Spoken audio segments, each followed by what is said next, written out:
You have been really nervous about starting your online brand because you're afraid you're going to be drowning in a sea of other coaches or experts, authors, or speakers.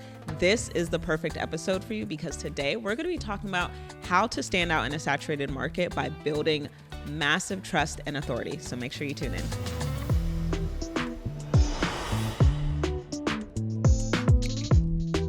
Welcome back to the Work Hard, Live Soft podcast, where we talk about how to build a profitable business so you have the freedom to live a life you love. I'm excited because we are going to be diving into building your online brand. And if you are new to building your online brand, or you've been in the space for a while and you feel like you're drowning in a sea of other experts and coaches, this episode is going to be really perfect because I really want to highlight how you can stand out and build massive trust and authority. It is true that industries are getting more saturated. I always joke with my clients that I am not the only business coach, and I'm surely not the only Black female business coach, and I'm surely not the only Black female business coach that caters to women of faith, especially in the Atlanta market. But there's something unique about me to my ideal client, which is why they work with me. And so when you are thinking about building your brand, it's important to understand that your brand is essentially your reputation and what you are associated with. Your brand cannot just be what you think it is. Your brand cannot just be what you want it to be. Your brand has to overlap with what you say it is, what you actually do, and what the sum majority of what people are saying. So I can say all day that I'm the best business coach. I can say all day that I'm great at helping people launch. But if 80% of my clients are saying that I'm not a good coach, I have bad customer service, and that they didn't get results, then I have to take a look at what's going on with my actions and my values and my strategies to make sure that how I want to be associated is in alignment with my results. So one of the things that I like to do personally is I actually check in with my clients every 3 to 6 months, and I ask them questions to really just have a litmus test to see is what I'm wanting to portray to my ideal client actually being received in that way. So I'm going to go over some questions that I asked them, and then we will dive into the strategies of how you can start building this massive trust and authority. So some of the questions that I ask my clients are, first I ask, how long have you been following me? Because this gives me an indication of how long you've needed to follow me to see how long it takes to really build that level of trust. And I get a gauge between anywhere from like 3 months to 5 years, which I think is really interesting. And what I'm looking for is to see a level of consistency in what people are saying. I want the person who's been following me for 3 months to see the same exact things that the person who's been following me for 5 years is seeing, is noticing, is witnessing. So I first ask, how long have you been following me? And then I ask, what's something that you remember learning from me when you first stumbled across my brand or my message or my profile? I'm looking to see that they're seeing messaging about me helping women of faith, helping people build their brand, helping people build a profitable business, helping people with their messaging. So I want you to write down these questions, because if you are working with your clients and you're feeling like lately you've had a disconnect with your marketing, you want to make sure that the clients that you have now are saying the things that are in alignment with how you want to be associated. The other question that I ask them is, what's something that you know about me that has little or nothing to do with my expertise? Now, I love this question because this is a fun way to see how they are connecting with you simply just as a human. Humanizing your brand is something that is often overlooked. It's something that we don't think about when it comes to our content, and we're going to dive deep into the strategies of how you can do that. But it's always so interesting to hear even the consistency of what people are noticing about me. A lot of my clients will say they notice that I love God. They'll notice that I love being an aunt. I love family. I love love. I'm a romantic. I'm fun. I'm flirty. I love twerking. And we see all of those nuances about me that they don't have anything to do with who I am as an expert, but they have to do with who I am as a person. And so they connect with the human side of me alongside of connecting with the expert side of my brand. I also asked them, could you see yourself being friends with me and why? And I love hearing their responses to this. And I asked this question because we work with people that we trust, yes, but we also work with people that we like. There are experts out there who have all of the knowledge, all of the strategies, but if I don't feel in alignment with them, if I don't feel like I connect with their values, I don't feel like I connect with their personality, I don't feel like they could understand me because there could be some sort of misalignment or cultural indifferences or value indifferences, I'm likely not going to work with them. So this is a great question for you to be able to ask your clients. And then last but not least, and my clients always get a kick out of this, is I say, why do you trust me with your money? How do you know that I'm not a scammer? And this is a really important question for me because as the coaching industry becomes more saturated, we see people who are popping up with very little information, who are positioning themselves as experts, but they don't have the experience and the results to back it up. And so it's really important for me that I'm able to showcase why people should be able to trust me with their money, with their gifts, with their vision, with their future. And so I love hearing the responses to this so I can add more of what they're seeing inside of my strategy. So I first do a litmus test for my own self before I write down what my clients should be doing. So I ask those questions, and you've probably heard before that when it comes to building your brand and getting clients, that you need to build a know, like, trust factor, right? You've probably heard that before. But for me as a consumer, I like to make sure that I like you first, and then I want to get to know you, and then I will worry about trusting you. Now, the reason why it's important for me to spend money with people in this order is because you actually have to pique my interest.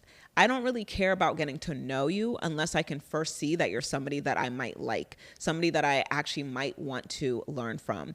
And so I'm looking at your personality. I'm looking to see if you look fun. I'm looking to see if we have the same values. So I want to see if I first like you, then I want to get to know you. And then I will give you the opportunity to show that I can trust you before I make money with you. So let's talk about the 3 R's of building your trust and authority in a saturated industry. The first R is going to be relevancy. So your relevancy is all about how can you remain top of mind for your ideal client. And so I actually have a list of questions that I have that I ask myself when I want to make sure that I'm being relevant and top of mind to my audience. And so anytime that I'm creating content, I look at these questions and I make sure that I'm answering at least 2 of them inside of my content. So first question is, what is currently on their mind at night? And this is for me to really understand, like, what's keeping them up? What is their pain point? This is making sure that what's top of mind for them is in alignment with exactly what I am sharing. And you've probably been in a place where you've been stressed about something is keeping you up, something is making you anxious, and you feel a sense of relief when you come across a book or a podcast or a YouTube video or a piece of content that is answering that question. And you want to make sure that whatever content you are putting out there, whether you're sending out an email or you're doing a reel, you're able to alleviate some of that anxiety for your ideal client. That instantly builds trust because you now become that person who allows them to find more peace in their situation. They are now starting to associate you with being the person who can give them the answers that they need so they can alleviate some of that anxiety. Another question that I ask is, what burning questions do they currently have around their situation? So I would ask, what burning questions does my ideal client have around making more money? What burning questions does my ideal client have around getting noticed online? What burning questions does my ideal client have around building their brand and standing out in a saturated market?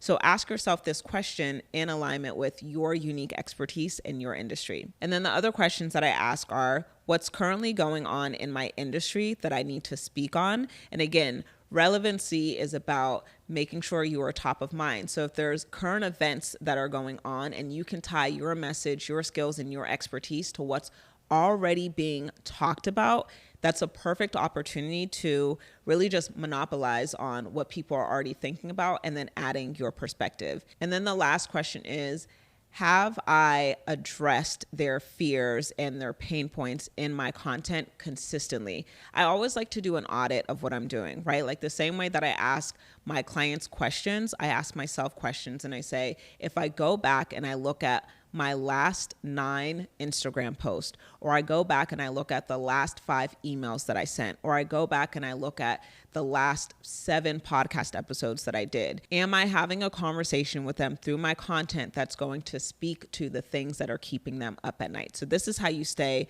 relevant. And relevancy is built through consistency. You cannot be top of mind for somebody when they are not seeing your message consistently. So if you want to be relevant, not only does your message need to be consistent, but your message needs to be put out consistently. So the second R into building massive trust and authority in your industry is relatability. You want to make sure that you are actually relatable. And relatability is just simply about making yourself real. Okay, so this is about humanizing your brand. Can they relate to who you are? Can they relate to your story? Can they relate to your experiences? Can they relate to the testimonials of your clients? What people are simply looking for is to see a version of themselves in the brands that they are going to work with. So even if you aren't the face of your brand, your clients and customers should be a reflection of who they are. So if I'm looking to work with a business coach and they don't happen to have a story that's in alignment with where I am, I want to see that the clients that they have worked with look like me, sound like me, dealt with the same issues as me, and that they were able to get them the results that I desire. So when it comes to relatability, I would say you want to lead with your brand story if it is in alignment with how it connects to where your ideal client is. Your brand story is going to talk about your past. It's going to talk about some of the same struggles that you dealt with. And then you're going to also talk about your pivot point. What was that transition in your life where you realized, 1, something has to change, and 2, I have figured out the answer. This is how you also position yourself as an expert, because they see that you dealt with the same things as them, but that you put in the work and crafted your own unique process or framework to be able to find a solution that is working for you. Another way to be relatable is to talk about your interests. And again, I know sometimes we think that, talking about our everyday lives, what we care about, the foods that we eat, what we think is funny, what we're watching on TV, sometimes we think those things are irrelevant, but it's those very small, little, tiny details that gets people to say, oh my gosh, I do that exact same thing too. And this is why I really want to tap in and follow and be connected with this person. And if you think about your everyday life, one of the questions that I asked my clients that I mentioned is, would you be friends with me in real life? And when you think about your everyday life and you think about somebody that you meet, especially making adults as friends, is we just want to know that people like the same weird, quirky things that we do. So if I find out that somebody watches the same show that I watch, we start talking about the characters. We start talking about what we like, what we don't like. And that leads me to my other point. If you actually talk about your pet peeves in a very sophisticated way, this is such a great way to create connection and be relatable to people. I used to say that blogging was just a sophisticated way to rant about the things that you don't like. People connect on their interests and their passions and what they love, but truly, people connect on the things that they hate. People connect on their pet peeves, and people also build brands around this. So yes, I love helping women make money. I love helping women use their voice, but it's also because my pet peeve is seeing women of faith be broke. It's also because my pet peeve is seeing women's voices be silenced. My biggest pet peeve is when somebody interrupts me while I'm speaking because they're showing that they don't care about what I have to say. And so while you will connect with people and create relationships and trust based on the things that you love, don't be afraid to talk about some of the things that irritate you. And you will be very surprised to find out how instantly that creates relatability between you and your online community. Another way to create relatability is to talk about your beliefs or your mission. And when I say belief, I don't mean religion. I mean the things that deeply matter to you, the things that you think about consistently, the philosophies that are really important to you. If you were going to die on a hill for something, if you were going to stand on business 10 toes down about something, what would it be? This is instantly one of the best ways to be able to stand out. I am cracking up because right now we are in this very tense season with, politics going on. And I'm sorry, but as evil as we think he is, Donald Trump is hilarious and he's brilliant because he knows exactly what he is doing. He says things in a certain way where he's like, I'm standing on business and I'm not taking it back. You're never going to get an apology from me. And when it comes to building a brand, it's not about being purposely offensive. It's about having a very clear stance. And so, no, you don't want to go around harming people. You don't want to go around building a brand that's going to harm communities. But you want to be so clear on your stance that people are like, oh, yeah, I love that she says that. I love that she believes that. I've been thinking this in my mind the whole time. You want to be the voice of the people, right? You want to be the person that's bold enough to really say what you're thinking, what you're feeling, what you believe, where people are like, I can buy into that. And that's really what relatability is about. That's what having a mission is about. When you have a mission, your mission is something that you want other people to buy into. And this is how you build that added layer of trust and community. So the last thing that I'll say about relatability is that relatability is simply about being real. And what's really, really important about relatability is that you have to release the need to be perfect. You have to release the need to be liked and just prioritize being authentic. What truly matters to you? What do you actually care about? Focus on that and you will find your people. This is not the time to be trying to people please. This is not the time to be trying to gain approval. This is the time where you're like, I'm talking about my philosophies. I'm talking about what my beliefs are, and whoever is going to ride with me is going to ride with me. And then the last R to building massive trust and authority is your receipts. This is really important. Your receipts is all about showcasing your expertise. It's showcasing your results. It is positioning yourself. This is a great opportunity to show your results and match it up with who you say you are. If you say you are the best at helping people grow their social media, if you say that you are the best at helping people make money through ads, if you say that you are the best in helping moms lose weight, if you say that you are the best in helping people find more happiness in their marriage, let your portfolio, your results, your testimonials back up what you're saying. When I was a designer, I had receipts by showcasing the before and afters. I had the receipts of showcasing all of the club flyers that I was designing for all of the club owners and party promoters in the city. So you can show your receipts through your credentials, which I know this is a default for a lot of people. I actually think this is the least important way to show your receipts. But if you went to school for something, or you're certified in something, if you have your PhD in something, if you have some type of physical credential that you can show to back up the fact that you've been in this space and that you've been educated, that's a great way. But what I love even more is showing that you have experience by helping other people get the results that you say you get people. So beyond the credentials, can you show testimonials? Can you show case studies? And another way to show receipts is, again, by telling your brand story. Before you get testimonials from your own clients, remember that you often are your first testimony. And so the best receipt that you can show is, I was able to do this for myself first, then second, I was able to do it for other people. So your receipts are built from results. Receipts are built from results. So you must not only do the work, you must also showcase it. And this is really hard for a lot of people because it forces you almost a little bit to brag on yourself. But it is really important that you do have what I call your receipts list, right? And I'm sure I've talked about this in another episode before, but when my clients are dealing with imposter syndrome, I remind them, you need to have a receipts list as long as a CVS receipts list, right? You want to make sure that you're able to say, I was able to do this for myself, and I also did it for her, and I also did it for her, and I also did it for her, and I have this credential.